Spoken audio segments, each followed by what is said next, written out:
Assalamualaikum warahmatullahi wabarakatuh dan salam sejahtera. Nama saya Nur Rashidah binti Muhammad Tahir A171755. Hari ini saya akan membentangkan slide yang bertajuk Projek Bandar Mampan untuk LMCP 1552, Pembangunan Mampan dalam Islam.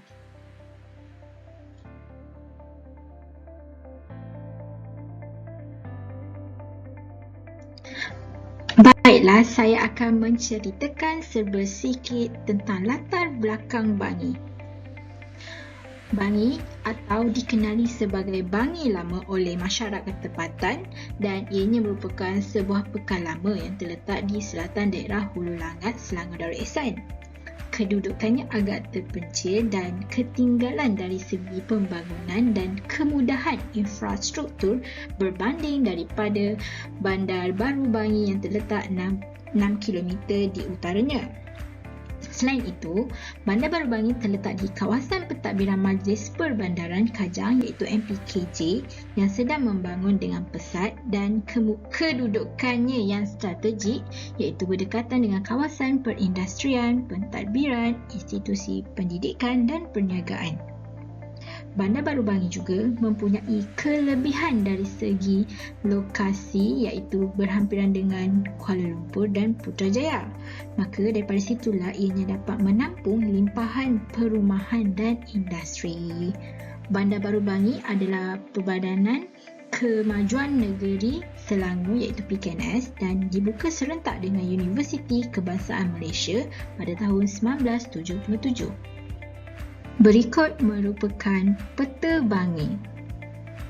Seterusnya, saya ingin menerangkan sedikit mengenai latar belakang Kajang. Kajang adalah sebuah bandar di daerah Hulu Langat Selangor, Malaysia dan bandar Kajang ini ditadbir di bawah Majlis Perbandaran Kajang iaitu MPKJ dan terletak 21 km di sebelah tenggara Kuala Lumpur. Kajang ini dihubungkan melalui jalan raya seperti Lebuh Raya Sik dan kereta api, manakala pusat pentadbiran seperti Putrajaya, Cyberjaya dan Bandar Baru Bangi adalah salah satu cara yang dapat dihubungkan ke Bandar Kajang.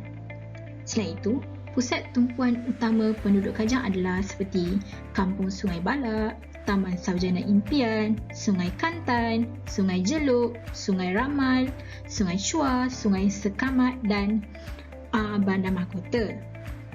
Selain itu, kebanyakan permukaan buminya adalah berbukit bakau dan dipenuhi oleh gunung. Tanah datarnya terdapat di kawasan-kawasan lembangan sungai seperti Sungai Langat, Sungai Bangi, Sungai Sengih dan Sungai Chua. Berikut merupakan peta Kajang. Berikut merupakan antara bandar Kajang Bangi yang terdapat pada masa kini.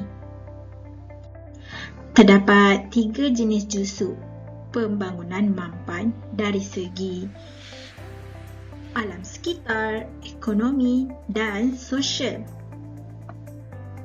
Cadangan saya untuk pelan pembangunan Kajang Bangi untuk jangka masa 30 tahun ke hadapan adalah dari segi alam sekitar, mewujudkan kawasan perumahan yang lebih tersusun dan sistematik dengan pembinaan perumahan yang bersifat vertikal iaitu menegak seperti rumah bertingkat atau kondominium bagi menjimatkan ruang dan dapat menampung peningkatan bilangan penduduk yang ramai.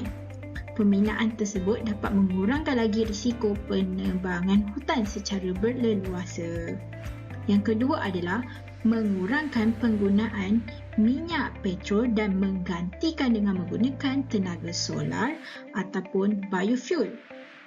Yang ketiga adalah meningkatkan taraf pengangkutan awam seperti transit aliran ringan seperti LRT, KTM, komuter, KL monorail dan pelbagai lagi supaya dapat mengurangkan lagi pencemaran udara seperti asap dan pencemaran bunyi.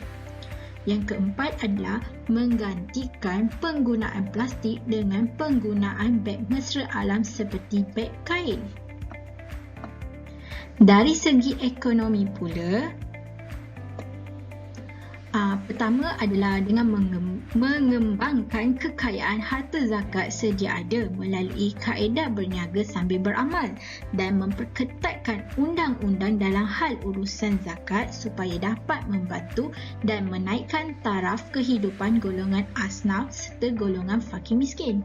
Yang kedua adalah menyediakan pelbagai inisiatif seperti bantuan modal dan barangan keperluan kepada penduduk setempat yang berniaga dan peniaga baru. Yang ketiga adalah mengadakan pelbagai kursus ilmu pengetahuan dan kepakaran kepada penduduk setempat.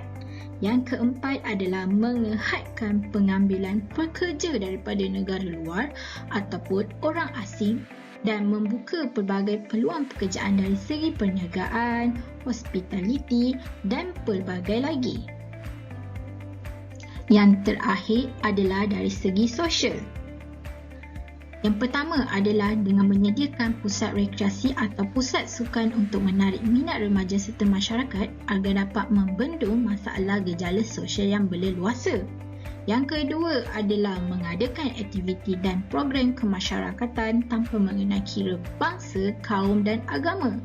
Yang ketiga adalah menyediakan dan mengadakan program keagamaan seperti ceramah dan kem motivasi atau mengadakan aktiviti bergotong royong.